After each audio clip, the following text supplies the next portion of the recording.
I'm really scared to make this type of video. I've never done this style of video in my entire life, but I'll tell you the story of how I found God. Wait, don't leave. I know that you were just about to leave when I said the word God. You felt like I read your mind, right? The reason why I knew that you were going to leave is because I used to be just like you. Lost, always putting myself first, never putting God number one. I heard people say, put God number one. Like, yeah, I've done it before. It never worked out. You know what's funny? The truth is, I never ever put God first. That's the truth. If you hear people put God first, just because you hear it doesn't mean you're actually gonna do it. I could tell you right now, put God first. That means you gotta pray. You gotta pray 3 times a day. Yes, 3 times a day. I know you think it's a lot. You gotta pray to God. Read the Bible. And the last thing that people always forget about, because you could do these 3 things. Anyone can. I pick up a book right now and read it. Anyone can. Anyone could do these 2 things. But you know what's really difficult? You have to act like the way Jesus acted. When he was here, he was perfect. I'm not saying we're going to be perfect. I'm not perfect. Trust me. I just found God. I found God literally 4 days ago. Before that, I didn't even know that there was such thing as like finding God. I was like, I've never even heard of that. And I'm being honest with you.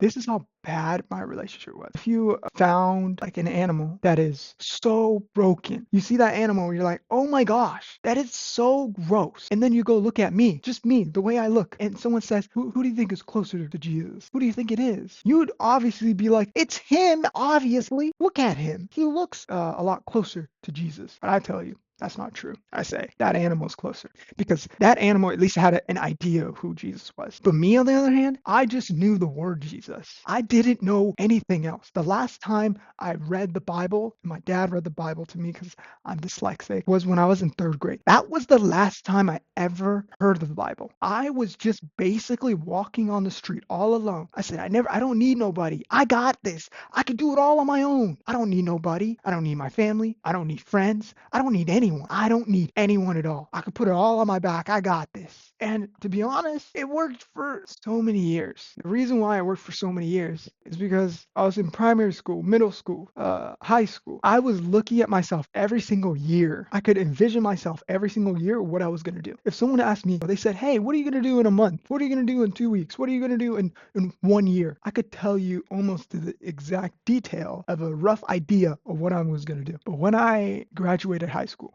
and I was like, my friend and I are going to be moving in together. He moved a couple years ago, but I'm so excited I get to be back with him because he's my best friend. We've been talking back and forth since he's left. We've been consistent. And out of nowhere, he says, I don't want to do that anymore. I don't want to move into an apartment with you anymore. I said, what? Why not? I don't want to. I said, okay, can I stay with you or something like that? No. I said, what do you want to do? He's like, I want to just go travel the world. He said, do you want to come with me? I said, I don't like traveling. I don't think that's going to work. I still would love to move to Florida. Can I stay at your house for a little bit? He said, no. You could stay at my house for like a little vacation, like a couple days. You could do that. Other than that, you got to go back or you got to find your own place. I'm like, okay, that makes everything so much more difficult because me, I always was the one thinking ahead. I always knew what was going to happen. But now I'm getting to the point I could barely tell you anything that I'm going to do within the next hour. That's how lost I was because for years it was just me. I got it. I know what I'm going to do. I got it. I could do all of it. I got to the point that I said,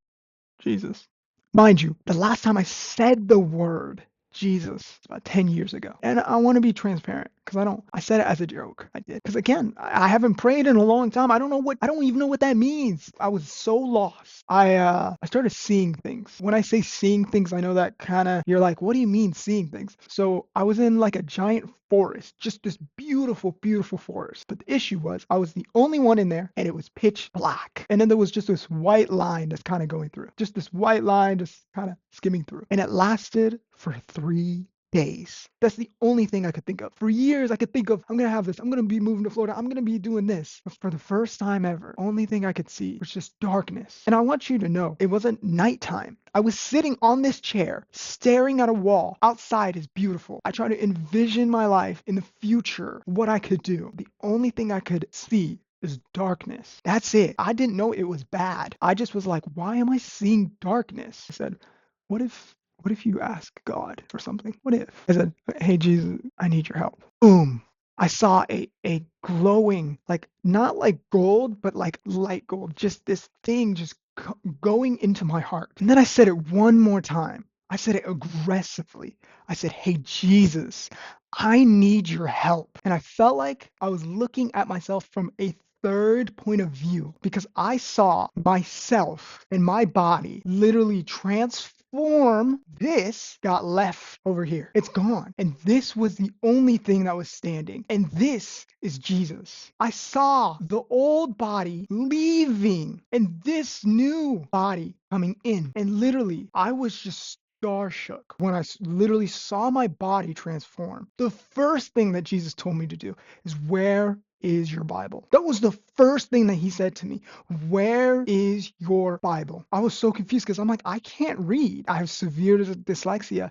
I can't read. But then I was like, how do I know about the Bible? Because my dad read it to me. It's online. It doesn't matter if you can't read. It's online. You're able to listen to it. You are able to follow. There's no excuse for you. It does not matter. God doesn't care. He's provided you everything you need. That's just an excuse. That's an excuse I always made for a long time. I said, now I have dyslexia. I can't. I don't even know how to pick up a book. Doesn't mean you can't listen to it. You know what the second thing he told me to do? He said, spread the word about me on your social media. Literally, the first thing I said was, okay, I'll do it. But I told Jesus, I said, I don't want to do it right now. I'll do it, but I'm going to read the Bible and then finish the whole Bible, and then I'll start talking about you. Right? I was like, yeah, that's fair. I said, just give me a couple days. A couple days goes by. Jesus just makes it more apparent. He literally just keeps telling me over again to the point I'm just like, I gotta say something. I gotta say something right now. I gotta tell people that Jesus is real. Jesus is here. Jesus is in my heart, and Jesus is in your heart. The whole world needs to know about it. I'm done talking about dating content. And if you don't believe me that that's the type of content I used to make, it's on here. If you watch this video, I have over 400 videos of me making dating content. And if you're like, how many views does it have? Nothing. The most views I ever got was I think it was 2,000. It was nothing. And I don't care how many views I get, because as long as one person watches this video, at least thinks about it, at least takes the time of being like, is that me? I'm telling you right now, all you need to do, you got to hand your life and say, Jesus, I need your help. I need your help. When you say, I need your help, I don't know how to make it more apparent to you. You have to give yourself up. You have to say, Jesus, I need help. You need to read the Bible. You need to pray. But even if you do all that, you have to say it inside of you and say, I need help. I'm not perfect. I'm still not perfect. I know that there's more work I need to do. But the only difference is I got Jesus inside me. And here in society, what we always talk about is never giving up, never giving up. No, you have to give up. You have to give up something. You have to give your heart to Jesus. You have to put Jesus as number one. When you put Jesus as number one, your life is going to change. Your life is going to change, because I can tell you right now, I don't know what I'm going to be doing tomorrow, but it's okay because Jesus is inside me. He knows. He knows what he has in store for me. He knows. So I'm going to trust him. The only reason we're all sinners is because we're not putting Jesus first. Anytime I make a mistake or anything, because I didn't put Jesus first. If I would have put Jesus first, I would have not made those mistakes. I'm a horrible human being. I know I'm a young guy. You think I haven't made mistakes. I'm a horrible human being. I want everyone to know that. I'm worse than you. I don't care what you've done. I am worse than you. But guess what? Jesus gave me a second chance. And I know he can give you a second chance if you give up. If you give up your life to Jesus, it has to come from the heart. And that's what I did. I had to say, hey, Jesus, I need you. If I didn't say that, I was going to kill myself. That's how lost I was. I was so lost that I was going to kill myself. Even though I said I want to go to Florida, I want to do this all on my own, I was so lost to the point that I was thinking about killing myself. Isn't that crazy? I got myself so wrapped up of doing all these things, and then in the end, I was just going to kill myself. The whole time, Jesus was right there, and all I needed to do is give up my life for Jesus. All I want you to do is just give Jesus a chance, because Jesus is right there. He's right there with you as long as you give Jesus a chance.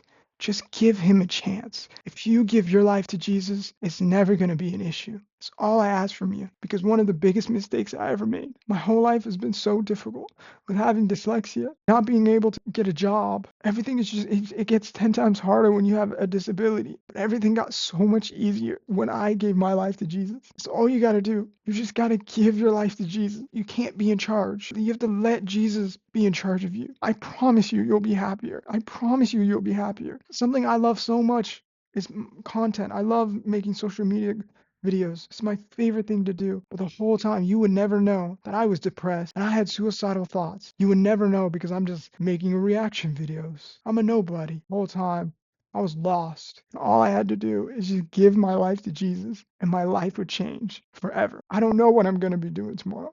It's okay because I got Jesus. Jesus is going to be right there. Jesus is going to keep me safe.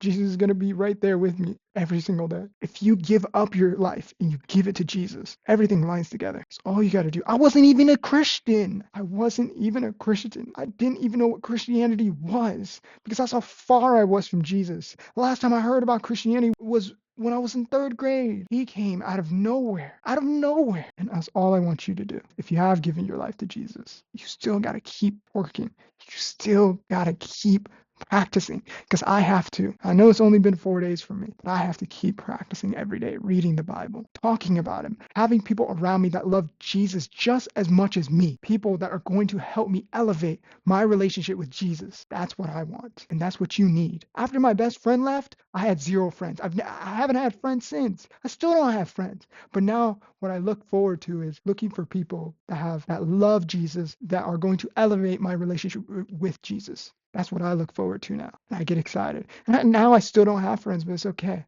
It's okay, because my best friend is Jesus. That's all I need. He's my dad. He's everything. That's all I got to give my heart to is Jesus. Everything else lines together. That's all you got to do. If you want to learn more about Jesus, and you want to hear more of my story, and what I've been going through, anything that I've been going through, I did not give full context of who I was or anything like that. I can. Just please, you know, let me know, and I would love to